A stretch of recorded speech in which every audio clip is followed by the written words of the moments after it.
When I was 15, I knew I wasn't the favorite, but I didn't think my own father would one day look me in the eyes and say, "Pack your things, Mason. You don't belong here anymore." I'm 30 now, and yeah, that moment still plays on a loop in my head more often than I care to admit. Let me back up a bit. I'm Mason, and I'm the second son in a family that worshipped the first. My older brother, Zach, is 2 years older than me. Tall, charming, always knew the right thing to say. He could crash my bike, lie about it to my face, and somehow still get praised for telling the truth eventually. Meanwhile, I was the quiet one. I'd keep my head down, try to be helpful, clean up messes I didn't make, and still get asked why I couldn't be more like Zach. We grew up in a small town where everyone knew everyone, and our last name meant something because of the business our family built from the ground up. My grandfather started it, Taylor and Sons Auto, a repair and restoration shop that became kind of legendary around here. Classic Mustangs, 60s Impalas, old Harley builds. They passed through our garage like family heirlooms. And yeah, there was pride in that. My dad, Richard Taylor, took it over when Grandpa retired. He ran it like a general, strict, efficient, no nonsense. But beneath the surface, he was a hard man to please. Especially with me. Zach could joke around in the middle of a customer call and get a pat on the back. I'd spend 3 extra hours organizing the tool bay and get told, "Don't waste time on stuff no one sees." By the time I hit my early 20s, it was clear that Zach would inherit the business. And honestly, I was okay with that. I never wanted to be the boss. I liked being behind the scenes, tuning engines, finding parts no one else could track down. I didn't need the spotlight. I just wanted to be part of it. Part of the legacy. Part of something my grandfather built with his bare hands. Something we used to talk about over greasy burgers when I was 10 and thought tightening bolts was the coolest job in the world. But slowly, things started to change. It began with the small things. Dad would ask Zach for input during team meetings and completely ignore mine, even if I was the one who solved the issue the day before. I'd suggest upgrading our inventory system. Zach would laugh it off, and Dad would say, "You hear that, Zach? Mason wants to fix what ain't broke." The jokes stung more than they should have. I stopped speaking up. Then came the money issues. I wasn't paid as much as Zach. When I asked about it, Dad said it was because Zach was being groomed for leadership. I wasn't. I was just lucky to be there. That one hurt. I let it slide. Told myself maybe they had a plan for me too. But the real punch to the gut came the year I turned 28. I was living in the apartment above the garage. It wasn't glamorous, but it was free, and I was saving up to buy my own place. Every morning, I'd roll out of bed, grab coffee, and be in the pit before the guys even clocked in. I ran diagnostics, ordered specialty parts, dealt with suppliers from out of state, stuff Zach never touched. And still, I was invisible. Until one evening, Dad called a family meeting, which was weird. We never did family meetings. Mom made lasagna. Zach was already grinning like he knew something, and I just had this tight feeling in my gut the whole time. Something was off. We sat around the kitchen table, and Dad cleared his throat like he was announcing a will reading. "I've made a decision," he said. "It's time to start transferring ownership." I remember the way Mom kept her eyes down, like she couldn't look at me. "I've officially signed over the business to Zach," Dad continued. "Effective next month." I blinked. Once. Twice. Tried to process it. Then he said it, just casually, like it was no big deal. "And Mason, you'll need to vacate the apartment by the end of the month. Zach needs the space." I just stared at him. At all of them. Waiting for someone to say it was a joke. For Mom to step in. For Zach to say, "Come on, Dad, that's too much." But no one did. I didn't argue. I didn't yell. I didn't even ask why. I just nodded, stood up, and walked out. That was 6 months ago. I packed my things that night, drove away before sunrise, and didn't look back. I found a cheap one-bedroom in the next town over, took a job at a competitor's garage, and started fresh. No one knew my last name there. No one cared who my father was or what my brother inherited. They just saw what I could do. I kept my head down and worked. And then, 3 days ago, my phone lit up. It was my dad, calling. First time since that night. I stared at the screen, watched it ring, saw the voicemail icon pop up. Later, I listened. His voice was hoarse, almost broken. "Mason, please. Something's happened. I need to talk to you. It's about Zach." I didn't call back. Not yet. Because something in his voice told me everything had finally started to unravel. and I wanted to hear every crack as it fell apart. When I didn't call him back, I expected my dad to get angry. That's what he always did when he didn't get his way. Growing up, disappointment wasn't some gentle conversation about how I could do better.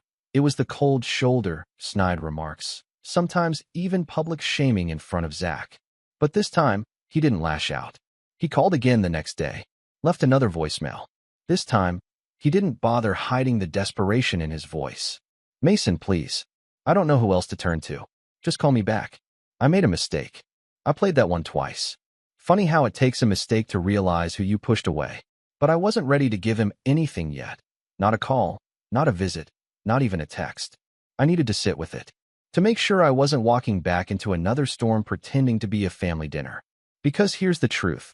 The 6 months before that voicemail weren't just healing. They were sobering. I started seeing things I had ignored for too long. Like the time I fixed the shop's hydraulic lift on a Sunday morning, alone, because Zach forgot to schedule the maintenance. It saved us thousands in repairs.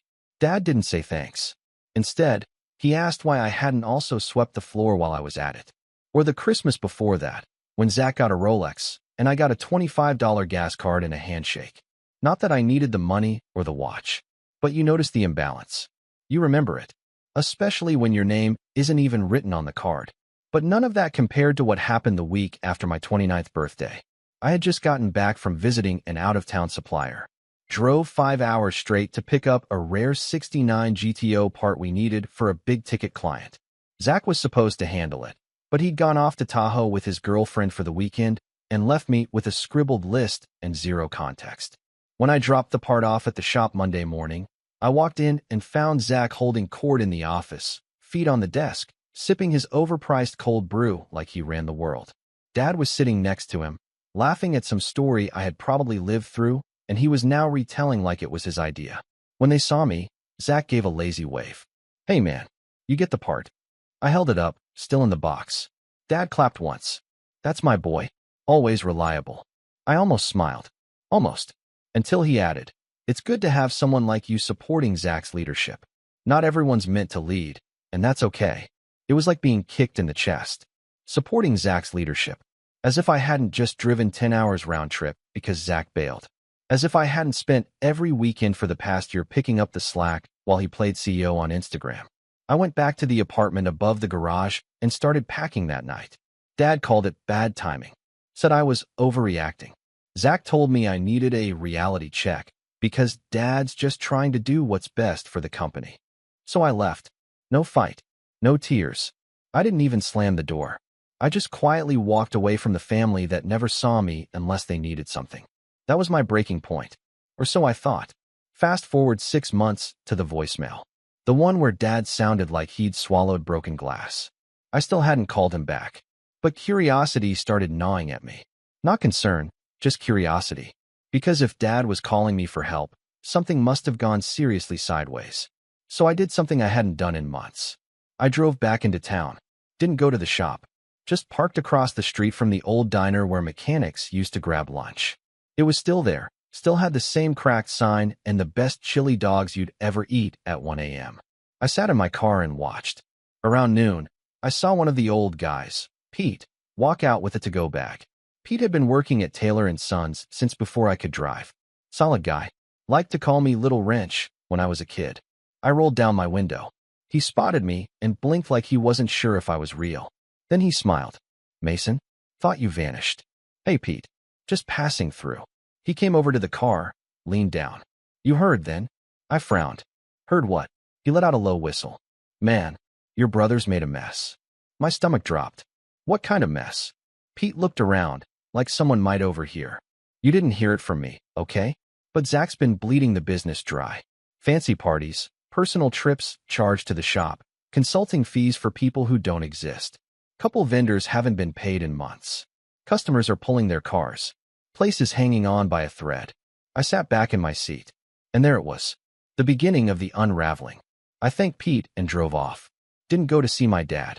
Not yet. But the image stuck with me.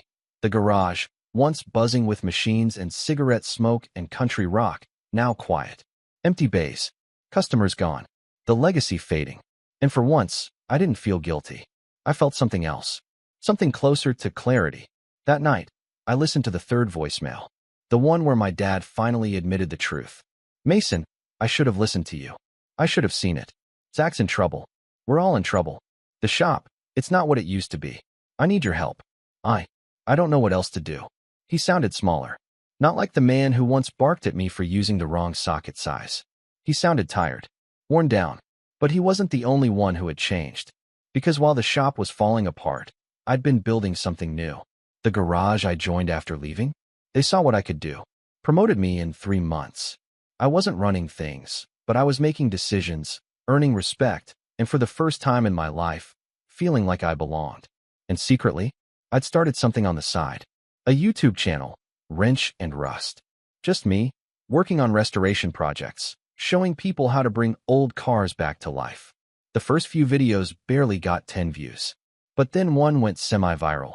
A 72 Challenger rebuild with time-lapse and narration. I hit 100K subscribers within 3 months. Brands started reaching out. Sponsors. Partnerships. I wasn't rich, but I wasn't invisible either, which made what happened next so much worse.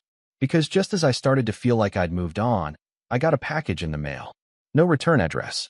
Just my name. Inside was a framed photo of me and my grandfather. I was 10, holding a wrench twice the size of my arm. He had his hand on my shoulder. We were standing in front of the original Taylor and Sons sign. Taped to the back was a note. 5 words. He always believed in you. No signature. No explanation. But I knew who it was from. Only one person had access to that photo. Only one person would use it to tug at a memory I hadn't touched in years. My mom. I hadn't heard from her since I left either. She'd always been complicit. Silent. The kind of parent who'd set the table while the argument raged. But she never said a bad word about me. And she loved Grandpa. So that note hit me harder than any voicemail ever could. Because it made me remember what the garage used to be. Not what it became under Dad and Zach, but what it was when Grandpa ran it. It wasn't about money, or image, or favoritism. It was about fixing things, restoring what was broken. And now, maybe that's what I was being asked to do. Not for Dad, not for Zach, but for the legacy. Still, I wasn't about to run back with open arms. So I made a call. Not to Dad, to someone else. Someone who'd been quietly watching things crumble from the inside. And what she told me, that was the real betrayal. The kind that takes everything you thought you knew about your family and burns it to the ground. The person I called wasn't an old friend or a mechanic or anyone from the business world. It was Melissa. She was the shop's accountant for over a decade and probably the only person who ever treated me with basic respect during the mess that was my final year at Taylor & Sons. Melissa wasn't flashy, didn't talk much, but she saw everything. She kept her head down, did the books, and stayed out of the family politics, until now. When I reached out, I didn't even expect her to answer. But she picked up on the second ring. Mason. Her voice was sharp with surprise, maybe even suspicion. Hey, I said, pacing in my apartment, phone to my ear. Sorry for calling out of nowhere. I heard things might be rough back at the shop. There was a pause. Then, with a bitter little laugh, she said, rough? That's one way to put it. We ended up talking for nearly an hour. She filled in the blanks. After I left, Zach went full Golden Boy Meet CEO. He redesigned the logo, tried to rebrand the entire business as Taylor Performance, wanted to attract a younger, higher-paying demographic, even though most of our loyal customers were old-school restoration junkies who didn't care about shiny marketing. He fired 2 of the original techs, hired a bunch of influencers to do garage lifestyle shoots on site, pushed a fake sponsorship deal with a tire company that turned out to be a cousin of his girlfriend playing dress-up in Photoshop. Melissa warned my dad. Repeatedly. He didn't listen. Or maybe he didn't want to admit that the golden boy had turned into a con man in slow motion. But the worst part? The money's gone, Mason, Melissa said quietly. I mean really gone. I've been digging through the books. He drained the main account. Took out a second mortgage on the property. There are liens from unpaid suppliers. If the IRS takes a closer look, they're going to see fraud. I sat down hard. My kitchen chair creaked under me. How the hell did this happen in 6 months? Because you weren't there to stop it. That hit harder than I wanted to admit. She didn't say it like blame, more like fact. Melissa went on. You know what else? He's trying to pin it on you. He told your dad some of the debts were from your last orders, your supplier contacts, leftover unpaid invoices from your era. My mouth actually dropped open. What? He's covering himself. Gaslighting your dad. Making it sound like you were the problem all along. And that's when something shifted inside me. Not anger, at least not yet. It was something deeper. A sense of finality. Like a glass finally shattering after holding a hairline crack for too long. I had walked away from the family business to keep my dignity. But now I realized, Zach hadn't just let it burn. He was rewriting the fire. That's what betrayal really is. It's not the theft. It's not the insult. It's the lie they tell about you after you're gone. The next 2 weeks were a blur. I couldn't sleep. Couldn't focus. Not out of regret, but because part of me still cared. Not about Zach. Not even about my dad, really. But about what the shop used to be. About what I used to be when I still believed I belonged there. I tried to bury myself in my work. The new garage was busier than ever, and I was managing a team now. 5 guys, 2 lifts, and a 6-month wait list for our custom engine builds. I was in charge of hiring, training, vendor relationships. I'd even started mentoring a kid straight out of trade school who reminded me of myself at 19, quiet, observant, always asking the right questions. And wrench and rust. That little YouTube side project? It exploded. A sponsor reached out. A tool company that saw my rebuild of a 1967 Camaro RS. They offered free gear in exchange for a 2-minute shout-out. Nothing crazy, but it was a start. Then the views snowballed. One video hit 1.2 million. I started getting emails from magazines, car shows, even a documentary team asking if I'd be willing to talk about modern garage culture. The irony wasn't lost on me. I'd been invisible for years at a shop with my own last name on the building, and now strangers on the internet wanted to know my story. And still, I didn't tell them. I kept it quiet. Because this new life, I was building it for me. Not for recognition. Not for revenge. Just to prove to myself that I wasn't broken. That I never was. Then came the letter. It arrived on a Thursday, thick envelope, real fancy paper. My name on the front in stiff black ink. Inside was a notice, legal, formal, cold. Zach was suing me. Allegedly, I had sabotaged company systems prior to departure, leading to lost revenue and client trust. He wanted damages. Real ones. 6 figures. I couldn't breathe. Not because I believed he'd win, but because I couldn't believe he had the audacity. This wasn't just a smear campaign now. It was war. I called Melissa again. She sounded stunned, but not surprised. He must be desperate, she said. He knows he's circling the drain, and he's trying to drag someone else down with him. I nodded, even though she couldn't see me. I could have fought it publicly. Could have called every supplier I'd ever worked with. Could have leaked the books. Could have blasted receipts across every platform I had. But something held me back. And that something was my grandfather. Because I kept thinking about that photo. About the way he used to talk about integrity. He had this saying, "You don't win by burning the garage. You win by building a better engine." And for the first time in a long time, I finally understood what he meant. Let them burn it. Let them lie. I didn't need to fight fire with fire. I just needed to build something so loud, so undeniable, so true, that the smoke from their collapse couldn't hide it anymore. So I got to work. I expanded the channel. Launched a Patreon. Exclusive videos, early access, live Q&As. Bought new filming gear. Partnered with a small custom parts brand that let me design my own limited edition tool roll. And then, without announcing it to anyone, I rented a space. Small but mine. A dusty warehouse with good bones and bad lighting. I called in a few favors. Rewired the place. Built out 2 bays. Painted the walls myself. Bought the same tool cabinets my grandfather used. Found a rusted-out set on Craigslist and restored them by hand. Every night, I'd work late, alone, headphones in, smell of oil and possibility thick in the air. The world outside could collapse. But in that space, I was becoming again, and I started planning something bigger. Not revenge. Not yet. But a project. A rebuild. Not of a car. Of a legacy. One that would carry the right name this time. My name. And just when I thought I had everything under control, when I finally started to feel like maybe the past couldn't hurt me anymore, I got a message. Not a call. Not a letter. A text. From my mother. Just 2 words. He knows. And in that moment, every nerve in my body lit up. Because I didn't know if she meant Zach. Or Dad. But either way, someone was coming. And this time, I wouldn't be leaving. The message from my mother hit me like a cold gust through an open window. He knows. I must have read it a dozen times, standing there in the middle of my new shop with grease on my palms and my playlist looping some dusty Lynyrd Skynyrd track. My mind raced. Who was he? Zach? My father? What did he know? About the channel? About Melissa? About the second garage? I stared at the screen for another minute before typing a response. Knows what? No reply. 5 minutes passed. Then 10. I called. No answer. Then the 3 dots popped up, typing, and vanished. Then again, and gone. I just stood there, heart thudding in my ears like it used to when I was a kid and Dad called me downstairs using that tone. That we need to talk tone. Only this time, I wasn't a kid anymore. That night, I barely slept.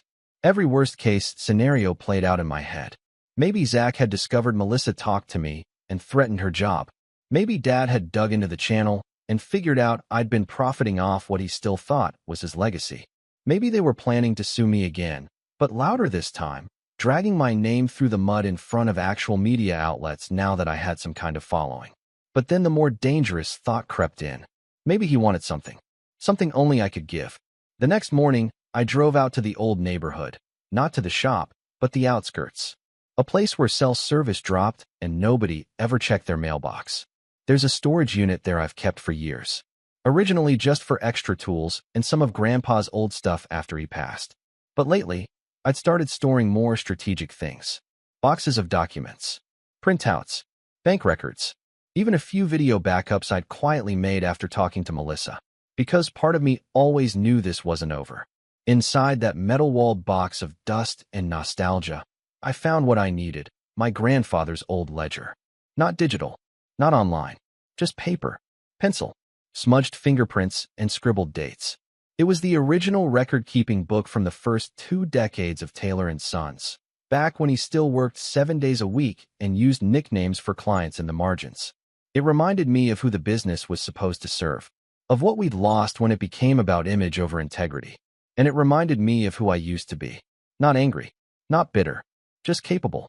That was the day I started planning. Not just a comeback, a reckoning. But it had to be clean. No public shaming. No YouTube drama. No angry confrontations in front of cameras. That's not who I was. And frankly, Zach would love that. He'd twist it into a pity campaign. Play the victim. So I needed to be smart. Quiet. Precise. I called Melissa again. This time, I had questions. And this time, she had answers. First, I asked about ownership. Legally, she said, your father still owns the land the garage sits on. Zach owns the business name, the branding, the inventory, but not the property. I sat with that for a second. So he's a tenant? Exactly. A tenant who's several months behind on rent. That opened a door. Then I asked about suppliers. Turns out, half the people Zach owed money to were the same folks I'd worked with directly back in the day. Guys who still respected me. Some of them hadn't seen a payment since I left. A few were threatening lawsuits of their own. And then I asked about employees. Apparently, Zach had churned through 3 managers in 6 months. 2 of them had reached out to Melissa privately, asking if she knew whether I was working elsewhere and if I was hiring. I took a long breath. The cracks were everywhere, and I didn't have to create them. I just had to be there when they broke open. Over the next few weeks, I started reaching out. Quietly, casually. Never through the same platform twice. I called Sam, the welder I used to work with who left 2 months after me. He'd moved downstate to work for a franchise shop, but he hated it. I met up with Tina, the receptionist who ran circles around the whole crew and used to slip me extra printouts when Zach accidentally deleted emails. She'd been fired over some made-up policy violation.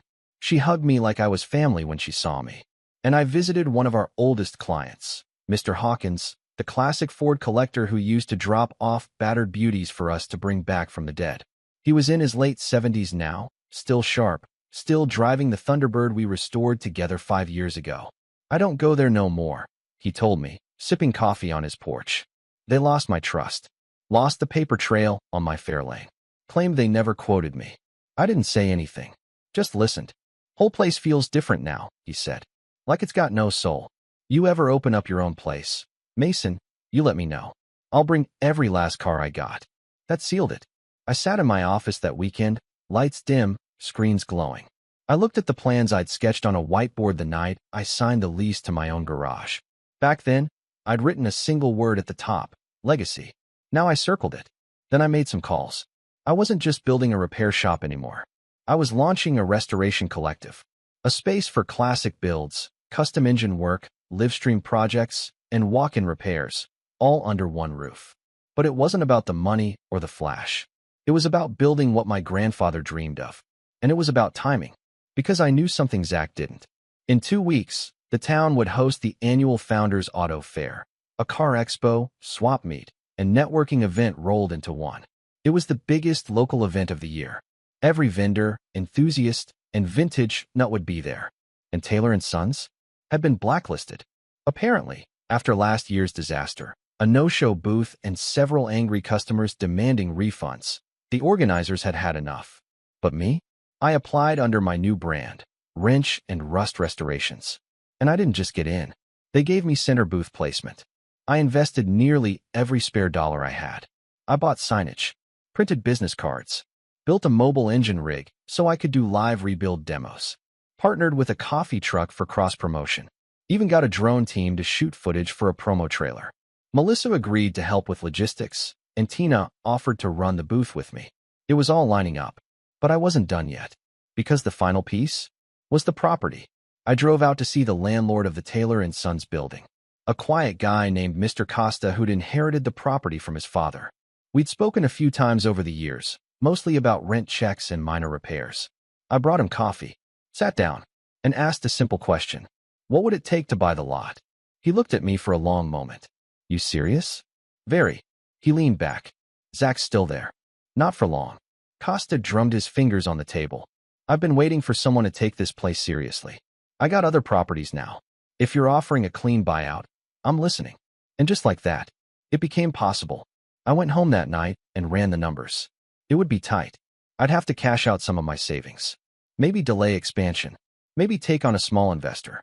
But the idea of owning the land where my grandfather once taught me to change oil for the first time, of reclaiming what was stolen, of building something better right on top of the ashes, that was worth everything. And the best part? They didn't see it coming. Zach was too busy pretending to be a mogul on social media, still posting filtered photos with captions like CEO mode activated and hustle never sleeps. And my father? He hadn't called again. Not since that final voicemail. But I had a feeling he would. Soon. Because when the expo arrived, when the booths went up and the crowds came pouring in, there'd be one name everyone remembered. Not Taylor & Sons, but the one who never needed the name in the first place. And when that moment came, I wouldn't need revenge. I'd have something better. A stage, a story, and the truth on my side. The morning of the Founders Auto Fair felt like a slow heartbeat. Not racing, not frantic, just steady. I arrived before dawn. The sun hadn't cleared the rooftops yet, and the fairgrounds were still quiet. Vendors setting up tents, hauling in chrome-polished beauties and crate engines like relics. The scent of oil and dust hung in the cool air, and for a moment, it felt like I was 10 again, holding Grandpa's hand, marveling at every Mustang and Chevelle like it was a spaceship. Only now I wasn't a wide-eyed kid in a hoodie. Now I was the main event. Our booth stood right in the center row, bigger than anything I'd ever run. I had banners printed with the Wrench and Rust Restorations logo, a sleek bronze and black design Melissa helped refine. The mobile engine rig was front and center, ready for a live teardown demonstration. Behind it, we had a screen playing time-lapse footage of my recent Camaro rebuild, cut together with subtle branding and a story-driven voiceover. And then the real kicker, a side table lined with framed photos of Grandpa, the old shop, and even one of me and Zach when we were kids, before the legacy split us. Because this wasn't about erasing the past. It was about showing I remembered everything. Tina arrived at 7:30 sharp with her clipboard and event passes. Melissa showed up 10 minutes later with coffee and a professional smile that hid how deeply personal this was for her too. I brought in the rest of the crew, Sam, 2 new hires, and the trade school kid I'd been mentoring. We all wore matching shirts. Simple, clean, no names on the back, just one phrase. Built, not given. By 9 a.m., the crowd poured in, and by 9:07, someone stopped by our booth and said the words I'd waited months to hear. Hey, aren't you the guy from YouTube? It was chaos, in the best way. By noon, we had a constant crowd. People snapping photos, asking about restoration pricing, complimenting the rebuilds and the videos and the brand. I gave interviews to 2 local reporters and one guy with a podcast mic who claimed he had 50,000 subscribers. Maybe he did, maybe he didn't. I didn't care. I was smiling. And then, just before 2 p.m., I saw them. Zach and my father, standing 50 feet away. Zach was wearing a tailored black button-down, sunglasses perched on his head like he was starring in a cologne commercial. My father was slower, older-looking than I remembered. Stooped. Less fire in his walk. Like something in him had finally given out. They weren't there to admire the cars. They were there to see me. We locked eyes. And I didn't flinch. My dad said something to Zach. Zach shook his head and started toward the booth. My crew froze. Tina looked at me like, should we do something? I just gave a small nod and stepped forward to meet him. Mason, Zach said, flashing the fake casual smile I knew too well. Didn't expect to see you here. Funny, I said, voice calm. I was thinking the same. He looked around the booth. Took in the banner, the crowd, the line of customers watching the live demo. Nice setup, he said, a little too tightly. Not bad for a backup plan. I smiled. This was the plan. He squinted. You trying to compete with the family business now? Is that what this is? I didn't answer right away. Just let that hang in the air. Then I leaned in a little and said quietly, there's no competition, Zach. Not when one side's already bankrupt. His jaw twitched. Where'd you hear that? I have ears. And friends. You know, people you didn't alienate. He glanced around again, trying to keep his voice even. You know this is low, right? Parading this around like a circus act. Grandstanding.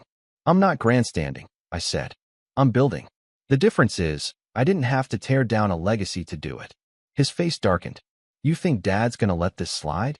I turned slightly and looked toward our demo engine. I think he doesn't have a choice.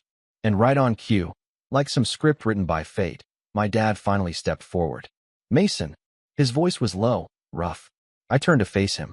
We stood there in the middle of the fair. 2 men who shared a name and blood and not much else. For a second, he just looked at me. Really looked at me. Not with disappointment. Not with that tired irritation he wore for years. But like he didn't recognize me at all. I let the silence stretch. Then I said, you wanted to talk. Now's your chance. He hesitated. Then nodded. Can we talk in private? I gestured toward the back of the booth, behind the curtain. Tina gave me a discreet thumbs up, keeping the crowd entertained. We stepped out of sight. He ran a hand down his face. I made mistakes, he said. A lot of them. I stayed quiet. I thought I was doing what was best for the business. Preparing Zach. Giving him the tools. I finally spoke. You didn't give him tools. You gave him a crown and no map. And when he got lost, he burned the kingdom. He winced. He told me you left because you didn't want to work under him. I left, I said slowly, because you told me to pack my things. Because you made it clear I was never going to be anything more than a shadow in his spotlight. His mouth tightened. I regret that. Regret isn't a solution. We stood in silence again.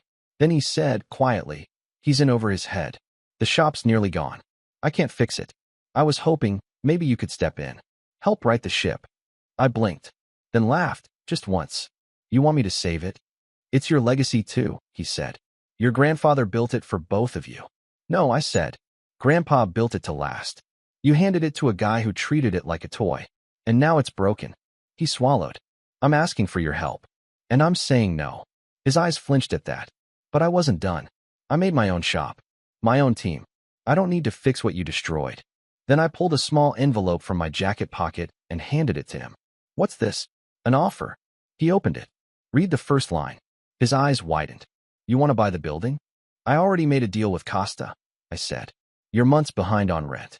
He's done with you. He's willing to sell. All I need is a signature from him, and your voluntary vacate. His hands trembled slightly as he looked up. You're serious. As a heart attack. He looked like he might argue, then stopped. What happens to Zach? I shrugged. He'll land somewhere. Guys like him always do. Maybe he can run a YouTube channel about how to fake success in 6 months or less. Dad exhaled. You're not even angry. No, I said. I was. But anger fades when you realize you've already won. He nodded slowly. So this is revenge. No, I said. This is freedom. 2 weeks later, the paperwork was finalized. Costa sold me the building for less than it was worth, mostly because he hated dealing with unpaid tenants. Zach's LLC quietly folded. The Taylor Performance Instagram vanished. The sign on the front of the building came down, and a new one went up. Same location, same garage doors, but a new name. Wrench and Rust, Legacy Division. We kept the old photos on the wall, even one of Dad and Grandpa, back when they built their first Mustang together. Because I wasn't erasing history, I was honoring the parts that mattered. Word got around fast. Mr. Hawkins brought his Fairlane in the same week. The trade school sent me 2 apprentices. We launched a new series called Legacy Restorations and booked 6 months' worth of builds in a month. As for Zach, last I heard, he was trying to sell a course on garage branding and growth. No one's biting. He texted me once. Congrats. You win. I never responded. And my father? He came by once. Stood outside. Watched me work. Didn't say anything. Just nodded. Then walked away.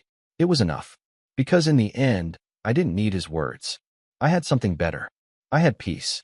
And I had a shop full of engines humming in harmony, grease under my nails, and a name on the sign that finally meant something again. Not because someone gave it to me, but because I built it. And this time, it was mine.